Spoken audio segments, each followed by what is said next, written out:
Welcome to a very special episode of The Pulse.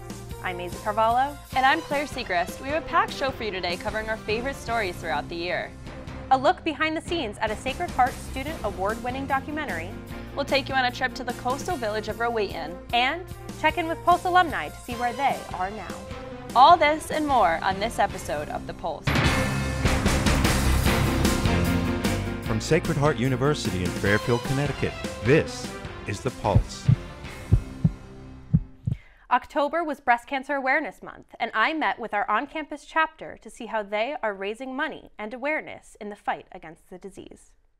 1 in 8 women are affected by breast cancer. I can say that my mom was 1 in that 8 ratio to be affected by breast cancer. My mom was diagnosed when I was 16.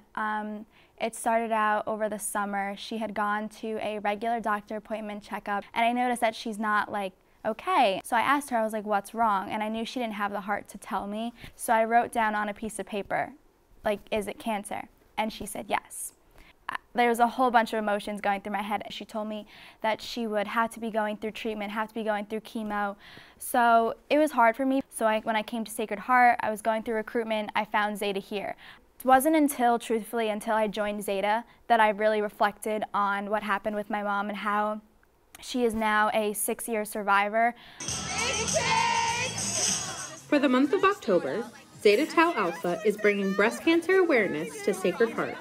With American Cancer Society, we work with them through the Zeta Tau Alpha Foundation, and we here at Sacred Heart connect with Making Strides, and we attend the local walks in the state of Connecticut. You know, I love all the events on campus, but the one that really stood out to me as throughout the 4 years here was when we go to the breast cancer walks. This year's walk took place on October 17th at Sherwood Island State Park in Westport, Connecticut. And we're here to spread some breast cancer awareness and raise some good spirits and get everyone excited to walk for breast cancer. We met Tori and her mother in the survivor tent moments before the walk began. Enjoying the day. It's such a beautiful day, and then just seeing everyone come out and support. It's really awesome to see that. And then just awareness. We gotta drive that message. You gotta take care of yourself. You gotta go to the doctor. You gotta do whatever it takes. Stay on top of it. Yeah. I definitely think it impacts me a lot, and it makes me feel really proud to be who I am and proud to have the mom that I have. She is a survivor, she is a fighter. She impacts me in ways more than I could ever imagine, dream of. And being able to be the one that other survivors get to talk to, get to reach out to, get to seek help from, get to see a smiling face when they're going through something so difficult on a Sunday morning, to walk for them, to be there for them. It really means a lot, and I'm a part of something bigger, and I didn't think I would ever get to be a part of something that big, but here I am today, and I couldn't be more proud to be doing it. Zeta Tau Alpha is working hands-on with Making Strides against breast cancer. From supporting survivors to fundraising for research, these women do not hold back in their fight against breast cancer. For The Pulse, I'm Maisy Carvalho, Westport, Connecticut. While many adults might find entering the workforce easier than others, people with disabilities are often left behind without a clear path for their future. I met with an organization trying to change that. A lot of treats to package. When Harry Fisk graduated high school, he wondered what the future for someone like him would be. He found a future here at a pet store. To some, this store in downtown Fairfield is just like any other. But once inside, this pet store offers much more than just pet supplies. It fills a void that would be there if our young adults had to rely solely on, what, the government provides. Woofgang Co is a nonprofit organization driven to help young adults with disabilities and give them an opportunity to succeed in the workforce. Co-founder Kelly Muffet is passionate about providing these young adults with a chance. This gives them a chance to be a real, vibrant part and get a true sense of what it's like to work a business. The volunteer-based program gives these young adults a place to learn and develop their work skills through making and baking dog treats, selling t-shirts, masks, blankets, and more. Harry Fisk has been working for Woofgang since 2017. He is grateful for the experience. It's a great organization, it's a great business, and it gives me work experience. It gives me something to do rather than just be at home all day. Many young adults with disabilities like Harry struggle with finding suitable jobs after finishing their education. Team Woofgang allows them to grow and learn in a welcoming work environment. I feel like Woofgang, I'm in the work safe haven. I feel like this is home to me because I know a lot of my friends, a lot of people who I get along with are also part of this organization. An organization that was founded out of love and care for these young adults. Kelly is hopeful Woofgang will show people how capable these young adults are. We really believe in these young adults. They're fully capable, and I think it's just such a great opportunity for them to blend in with, Main Street USA. Keep going. Woofgang may teach these young adults lifelong skills, but Kelly says the young adults have brought her one thing she can't teach. All of these kids have taught me the meaning of pure love. From Fairfield, Connecticut, this is Clare Secrist. After the break, we have a special segment to take us behind the scenes of an award-winning Sacred Heart student documentary. We'll be right back. This film was a bit of an experiment because there hadn't been anything like this done before in my university.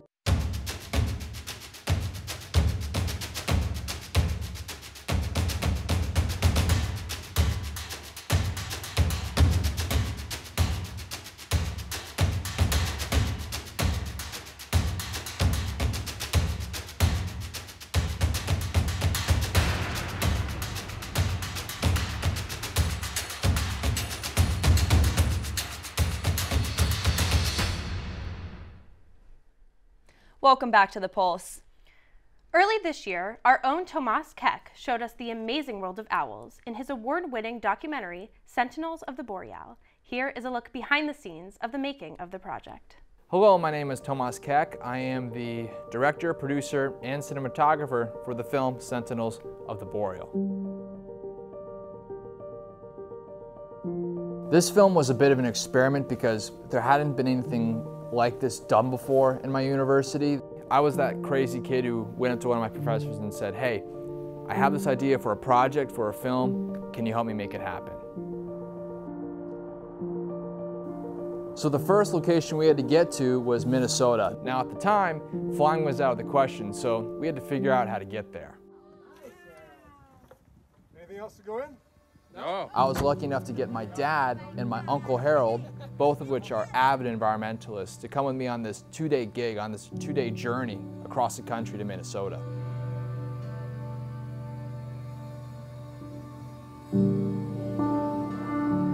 Now I remember on the drive it got a little bit crazy because at one point the snow had gotten so tough in Ohio that we could barely see in front of us.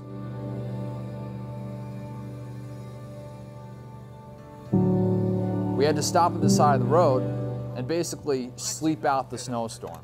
I'm glad we did stop because when we got back on the road, there were several flipped tractor trailers right outside the exit we got on.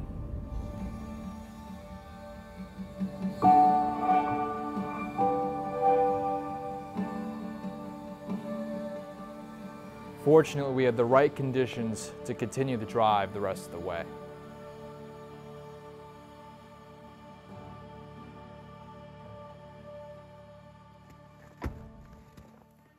That morning, we met up with some of our scientists and basically started searching for this great gray owl. The great gray owl, as many of you are probably aware of, is one of the most elusive birds in North America, and I knew it would be a very hard thing to do from the get-go. I remember how cold it was. That was great about the equipment I was using, as all the equipment I was using was weather sealed and was able to deal with this negative 20-degree temperatures. With wind chill, it was probably negative 30 degrees. It was ridiculously cold.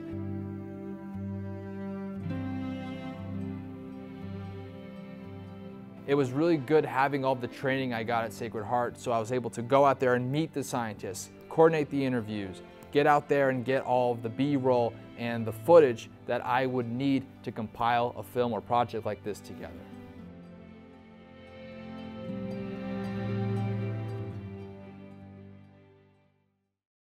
A local organization is partnering with our students to help train service dogs and bring puppy love to campus and future companions to those in need. Here is Sean Morin chasing the tail. There's a different breed of student at Sacred Heart this semester. These pioneers are puppies, and they're majoring in becoming psychiatric service dogs. We have 3 students currently that are full-time puppy raisers here. They have labs that live with them that are about a year and a half. Sandy Lee, board member and trainer at Exceptional Sidekick, explained to me the 2-part goal of the program. One is to bring the awareness of mental illness to campus and their understanding of what service dogs are, as well as to help raise these dogs, which will be placed with a 12 to 22-year-old in the state of Connecticut suffering from a psychiatric disability. But why at Sacred Heart? The busy life of a college student may seem counterintuitive to raising a puppy, but a service dog is a different story. Leave it. Most of these dogs end up in a school setting, so there is no place better in the world than a college to do this. The other thing we found is there are no better raisers than college students. One of these students is freshman nursing major Kimani McNeil, and her dog Eliza is more than just a pet to her. The people you get to meet, also you get to meet like so many different people, and then like you just build like this little bond with this dog. Although they form that bond, these students do eventually let their dogs go.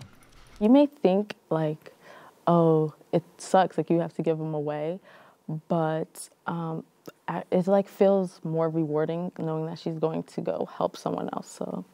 And Kimani can already see the difference Eliza will make. And the dog does, like sometimes, like when you have a bad day, like when I have a bad day and I come home to Eliza, like she's so excited to see me, like she hasn't seen me in forever. So like that's like a good thing to come home to when you're having a bad day. Even outside of the house, Eliza is still there for her. But it's a good way to like get yourself out there and actually talk to people, and you know, you're also basically, you're not doing it alone, you're doing it with a dog, so like. Soon, Eliza will have a new handler, and she will be supporting them every day. And with mental health awareness increasing, Sandy Lee has a personal connection to the program. The Exceptional Sidekick is very near and dear to my heart. I do have a service dog. His name is Bo. To know that teenagers were out there suffering and I could do something to help them get a service dog just was something I needed to do to give back. I am amazed at the changes and the ability for a dog to truly, literally save a life. Reporting for The Pulse, Sean Morin in Fairfield. After the break, we head down the coast of Connecticut to a charming village. And then find out the special meaning behind a field of daffodils. We'll be right back.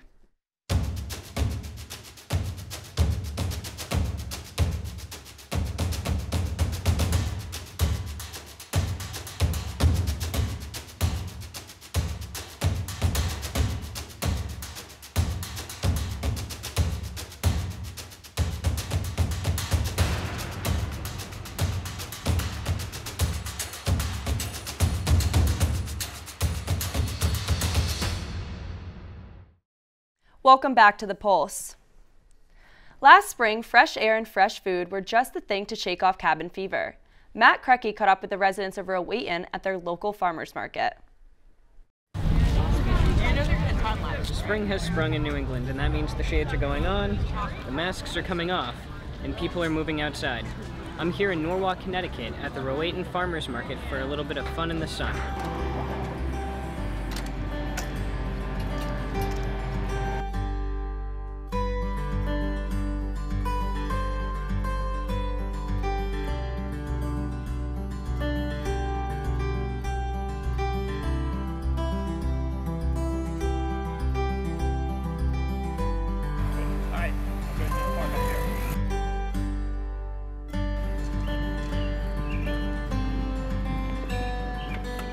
Farmers Market is at 177 Rowayton Avenue. It's the home of the Rowayton Historical Society. It's called Picnic Park.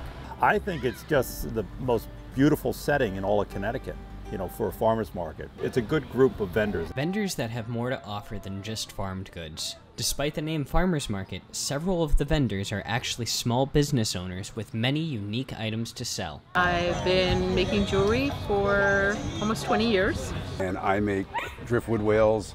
I collect driftwood all along the Connecticut shore, and I try to make whales. Sometimes they look more like fish, but most of the time they look like whales. And we do homemade soaps and homemade candles. I'm a fashion designer and interior designer. In addition to the unique vendors, there are the classics. Farmers selling their produce and flowers, and a few food trucks to keep the customers happy and fed throughout the day. Despite the differences in the items they sell, there are ideas that everyone involved can seem to agree on.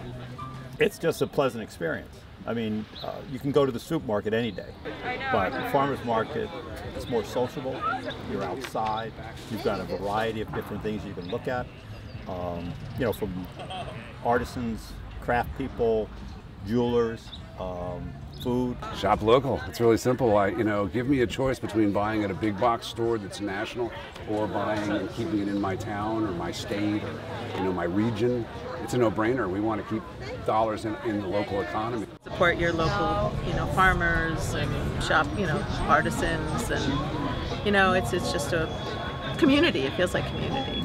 So it's really nice.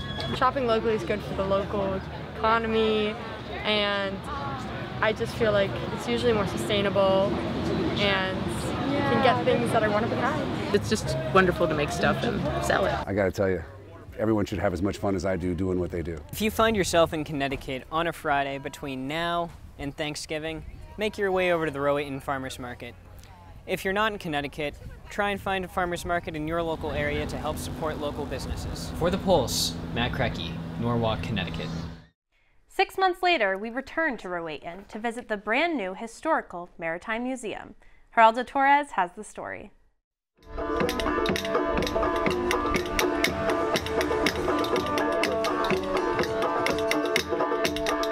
Norwalk was considered the oyster capital of the world for a very long time, and that included Rowayton. Of course, Rowayton was the oyster capital of the world.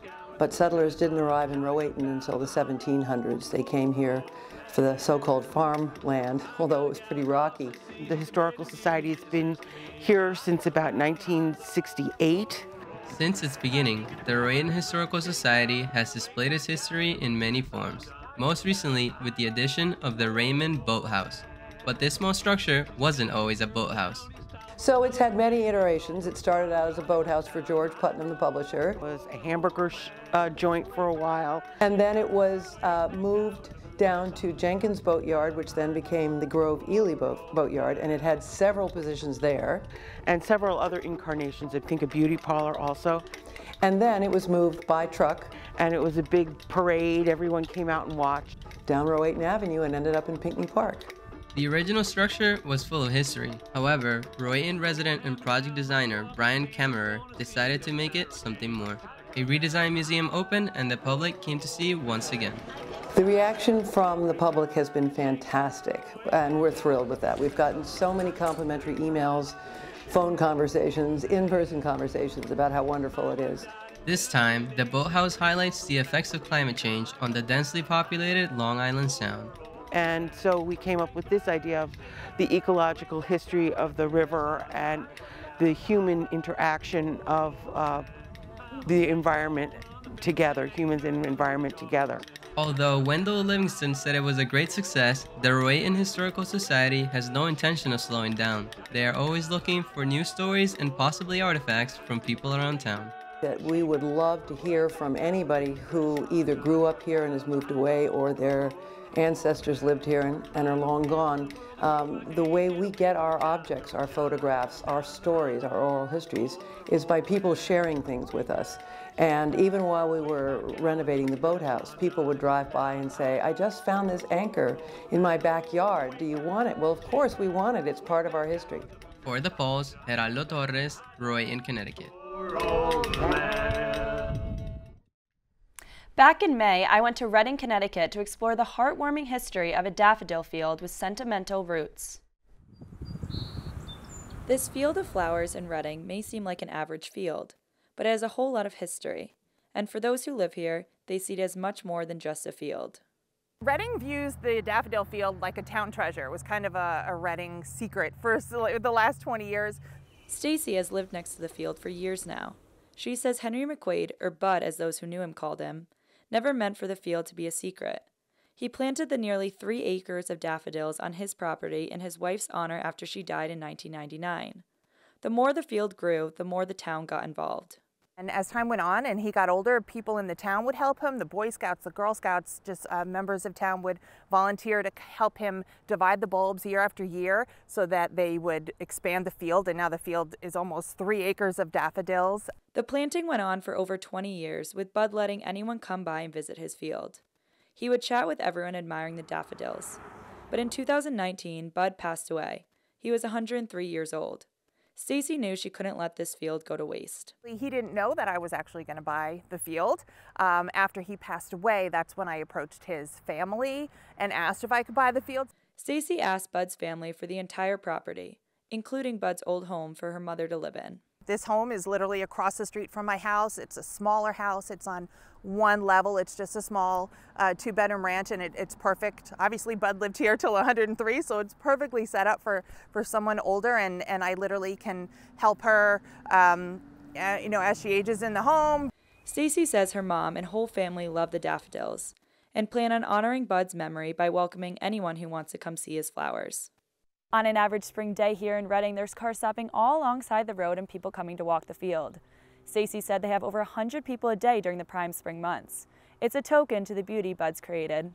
For Bud, the field symbolized much more than beautiful flowers. He goes, this land is meant to be used by someone to use it in a way that brings them happiness, and doing the flowers is what brought him happiness. And he really said whoever gets it next, whether if they want to preserve it, that would be great, and he would love that. But he believes that everybody, he kind of believed in happiness and freedom, and wanted the next person to do whatever made them happy. For The Pulse, Clare Secrist, Reading. To wrap up our show and the year, we reached out to our Pulse alumni to see where they landed after their experience at Sacred Heart.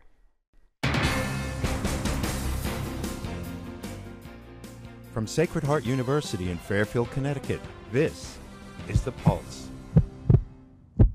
Hi. Hi. Hi, everyone. Hi, my name is Dominic Daniele. My name's Dan Ilya. My name is Amanda Saliano. My name is Anthony Materiello. I worked on The Pulse from 2015 to 2017. I think the biggest lesson that I've learned from The Pulse, not just about the industry, but a lot about myself. The Pulse was an incredible foundation for going into the real world. The importance of storytelling. Going out and finding your story. I think that's some of the biggest stuff I've learned. Making sure that your story is concise, it's balanced. You can't just go out there and shoot a bunch of audio and video. You really have to storyboard your idea and make sure that the viewer is going to take something away from your story.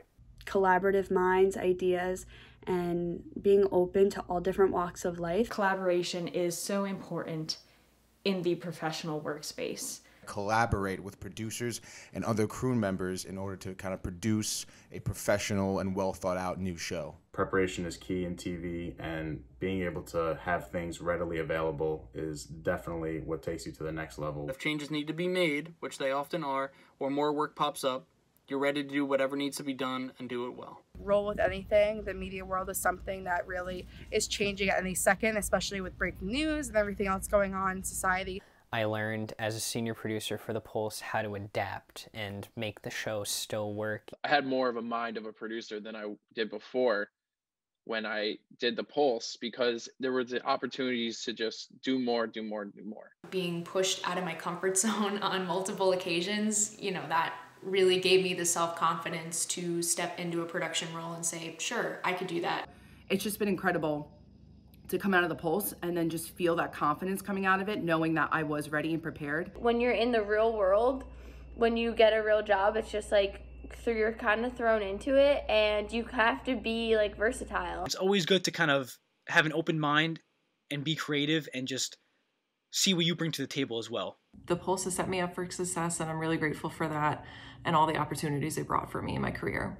Everything we did in The Pulse is what I do now. So I would say that, that The Pulse was a huge stepping stone to making me be able to do what I do now and what I do today. It's going to inspire you, and I see that every single day.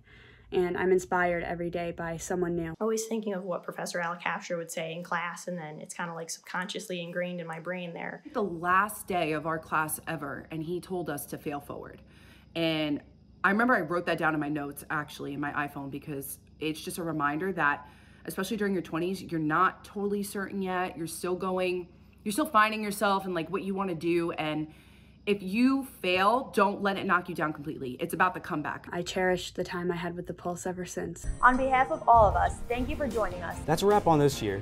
Thank you so much for joining us. Until next time, this is The Pulse. We'll see you next time on The Pulse. It's so great to see all of their success. And where they all ended up. I'm so happy for them. That's been our show. Thank you for joining us on this special look back through the year. I'm Clare Secrist. And I'm Maisy Carvalho. We'll see you next year on The Pulse.